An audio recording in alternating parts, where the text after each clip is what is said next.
వెంకటేశ్వర స్వామి ఆలయ పవిత్రతను సర్వనాశనం చేసినారు అని కేంద్ర ప్రభుత్వమే చాలా సీరియస్ గా స్పందించటం, వెంటనే బిత్తరపోయినటువంటి చంద్రబాబు నాయుడు, పవన్ కళ్యాణ్ గారు నిన్న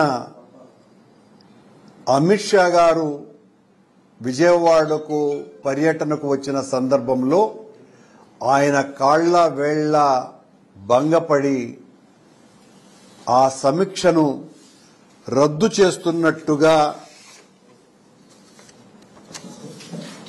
మరో ప్రకటన. మొదటేమో ఒక సీనియర్ ఐఏఎస్ సీనియర్ అధికారి నుంచి సమీక్షకు పంపుతున్నాము అని చాలా స్పష్టంగా ఆదేశాలిస్తే, రాత్రి హడావిడిగా ఇచ్చినటువంటి ఈ ప్రకటనలో అధికారికమైనటువంటి సంతకాలు ఏవీ లేకుండా తమాషగా ఉంది కూడా ఈ రద్దు ప్రకటన. జియో control room officer ministry of home affairs పేరుతో వచ్చింది. అదేమో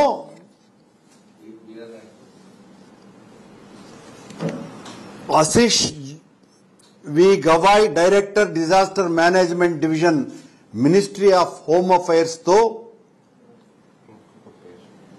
పలానా సంజీవ్ కుమార్ జిందాల్ అడిషనల్ సెక్రటరీని డిజాస్టర్ మేనేజ్మెంట్ నుంచి పంపుతున్నామోనని చాలా స్పష్టంగా పంపితే,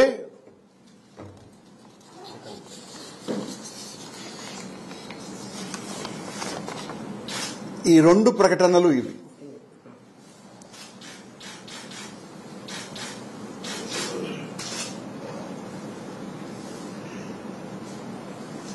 ఒకటి, కేంద్రం అనుమానంగా కొండ మీద జరుగుతున్న అపచారాలకు, దుర్ఘటనలకి బాధ్యులైనటువంటి వాళ్ల మీద చర్యలు తీసుకోవాలా అన్నటువంటి ఒక స్పష్టమైనటువంటి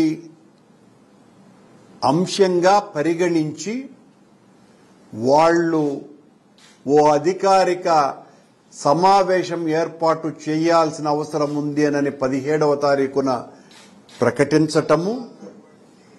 దాని మీద వెంటనే నిన్న అమిత్ షా గారు రాగానే చంద్రబాబు గారు ఆయన్ను మక్కువ చేసుకుని వెంటనే నిన్న రాత్రి పొద్దుపోయిన తరువాత కంట్రోల్ రూమ్ ఆఫీస్ నుంచి ఈ రకమైనటువంటి ప్రకటన రావటం అంటే ఎంత భయపడ్డారు చంద్రబాబు గారు. మొట్టమొదటిసారి చరిత్రలో లేని విధంగా కేంద్రం తిరుమల వ్యవహారాల మీద జోక్యం చేసుకునే అంతగా ఈ దుర్ఘటనలు జరుగుతున్నాయి అని వాళ్ళు భావించటం. ఇదే కేంద్రం నుంచి సాక్షాత్తు ప్రైమ్ మినిస్టర్ సెక్రటరీ గారే నేను టీటీడీ చైర్మన్ గా ఉన్నప్పుడు ఆ రామాలయ ప్రారంభోత్సవం దినాన ఆనాటి రామాలయ నిర్వహణ కమిటీ, రామమందిర నిర్వహణ కమిటీ రాష్ట్రంలో కేవలం 2 ఆహ్వానం పలికింది. ఆ 2లో నేను కూడా ఒకండి.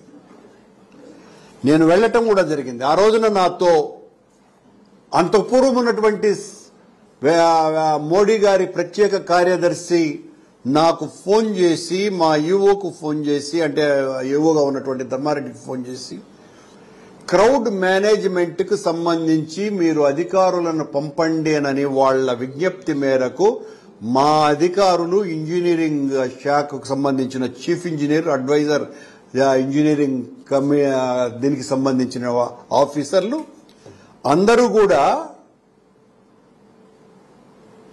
దాదాపు 10 రోజుల పాటు క్రౌడ్ మేనేజ్మెంట్ కు సంబంధించి వాళ్లకు సలహాలు, సూచనలు ఇచ్చి ఈ రోజున చాలా అత్యద్భుతంగా నిర్వహణ సాగటానికి టీటీడీ అధికారులు ఒక ప్రధానమైనటువంటి పాత్రను పోషించినారు.